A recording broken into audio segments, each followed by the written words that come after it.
আপনার ফটোর পিছনে টেক্সট কিভাবে লাগাবেন আজকে দেখাবো সেটা। তো চলেন ভিডিওটি শুরু করা যাক। প্রথমে ক্রোমে চলে যাব।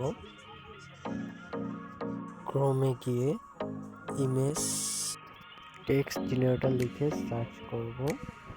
সার্চ করার পর প্রথম ওয়েবসাইটটিতে ক্লিক করব। ক্লিক করার পর আপনি দেখতে পারবেন ডেমো দেওয়া থাকবে যে ব্যাকগ্রাউন্ডের পিছনে অ্যাডার কাজটাকে আপনি পোজ দিয়ে মুছে দিন এবং সিঙ্ক করতে হবে। তো এখান থেকে আমি আমার গুগল সাথে সিঙ্ক করে নিলাম। সিঙ্ক করার পর ক্রিয়েট ক্লিক করব। ক্রিয়েট ক্লিক আপলোড দিব। আপলোডে গিয়ে নিজের ছবি যেটা আপনি ব্যাকগ্রাউন্ডের ফন্ট চান সে ছবিটা আর কি সেটা দিবেন।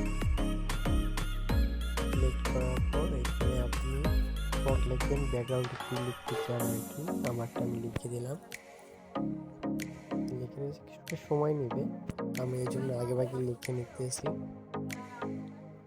লিখে নেওয়ার কিছুক্ষণের মধ্যেই আমি ফন্ট স্টাইলটাও দিয়ে দিলাম।